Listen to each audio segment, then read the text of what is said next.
What is the CEC result that we see on our soil analysis reports?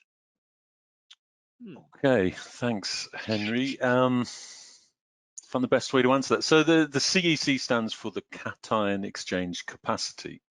And this is a property of our soil or our root zone, which we measure, and we take an understanding of that measurement to help us develop a suitable nutritional program in terms of perhaps the selection of the products that we might use or the frequency of application of the products that we might make. Now, the CEC is really can be described as the capacity for a soil or root zone to hold on to positively charged ions, which we call cations, and by holding on to them, it prevents their movement out of the root zone, or at least slows their movement out of the root zone, and can provide these elements or these cations back into the solution to be taken up by the plant. Okay, so Andy, I'm going to jump in. So what Yeah. cations are we talking about here? These are nutrients, aren't we, primarily? Yeah, well, a cation is a positively charged ion, and of particular relevance to us would be potassium, calcium, magnesium, and also ammonium. But on the cation exchange complex, you could also find sodium in some saline conditions. You would find iron and aluminium and hydrogen as well. So it's sort of the balance of all those, which would be the dominant cations in the soil. Good. Okay. So what we're talking about is the ability of the soil to hold on to these cations. Yeah. So what kind of numbers do we get? You know, we've got a range, haven't we? And so when we get our soil report, you know, what does it mean if we get a really low number? Yeah. So essentially, the cation exchange capacity is determined in a soil by the amount of reactive surfaces. And we don't need to focus on them in any detail, but essentially we're talking about the amount of clay that might be present or the amount of some types of organic matter. And both those have, if you like, an overall negative charge, and it's the negative charge of those two reactive surfaces which gives us the holding of the cations. Of course, in a sports turf setting, modern construction, we would be constructing out of sand to aid our drainage, or certainly with a dominance of sand, and sand would have a very low cation exchange capacity, you know, and we see measures maybe from a pure sand of less than 5 or 2 to 5. So that would be the sort of levels. And then as you get a little bit more organic matter in there, or maybe some clay added in, you know, you might see CECs of round about 10. And then for normal soils, you'd be moving into sort of the 20s or the mid 20s at the sort of top end of the range. Of course, organic matter itself or pure clay can have a much higher CEC, but we rarely see those in isolation. Okay, so we're talking about reactive surfaces that can hold on to these cations, some of which are nutrients. But we sort of choose to use root zones that are sort of you know, are quite poor at doing this. So first of all, that would influence our fertilizer program. But even before that, can we seek to improve the cation exchange capacity of a root zone, for instance, at the time of construction? Yeah, that would be it, and that would be the main consideration, I suppose. We understand that sands have a very low CEC. We understand that CEC can influence the holding and release of these nutrients. So we can adjust things at the construction phase. And in reality, we do. We would often construct with sand with an amendment added. And that amendment always used to be peat, but can be, you know, a sandy soil, or can be, some people like, say, a fen soil. Both those options would add in some clay, which would give you some CEC, or maybe some stabilized compost, if you like.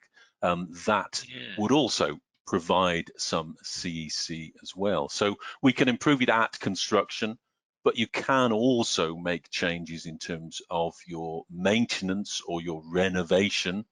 And in those situations, you would add a top dressing with some organic matter in perhaps, or you might even choose an inorganic amendment with your top dressing. So something like a zeolite, which is effectively a mined mineral that has a high cation exchange capacity. There's a number of options in that category, stabilized clays and things like that, which you would add in to improve your CEC, but they come with a few issues. And just very briefly, one, any mixing in your root zone needs to be very even, so that you're affecting the whole of the surface rather than certain areas. And they always add a cost as well to the sand. So, often we don't go that far down to improve them, because with a low CEC, we just need to adjust how we feed and apply our nutrition. Okay, well, let's talk about that then. We've got a soil result, we've got a CEC of around about 5. How does that influence the way in which we approach the sort of nutritional strategy? Yeah, my only, you only take an understanding of that when you develop your program, and it would suggest that the soil is not particularly good at retaining these nutrient cations, so particularly potassium, but also the plant needs calcium and magnesium, and it also influences, the way the soil holds ammonium. So you would just make sure you would frequently apply your nutrition, or more frequently apply your nutrition through your season, so you're not ever allowing the plant to experience a deficit, if you like. And you could, we would commonly use liquid nutrition through the summer. Regularly spoon feeding would help, but it might just be your selection of a slow release or a controlled release nutrient, which allows that nutrient to be present, to be taken up for longer periods. Okay, so it's important to know your CEC because it influences certain aspects of your nutritional program. It's not an overriding factor, but it's certainly an important influencing factor if you're kind of thinking about how to deliver your nutrient in the most effective way. All right, so lastly, can I ask you, we see out there in the industry, there's some claims sort of made about how even something like a fertilizer could influence the CEC of a soil. Is that right? I suppose I've got two answers to that. And the first is, in any practical sense, or any sense that we'd actually measure, no, I don't think the application of a fertilizer would have a big influence on the CEC. And I'll tell you for why, because fertilizers we actually apply at a relatively low rate, 30 grams per meter squared or 50 grams per meter squared. Whereas the CEC is a measure of the bulk root zone.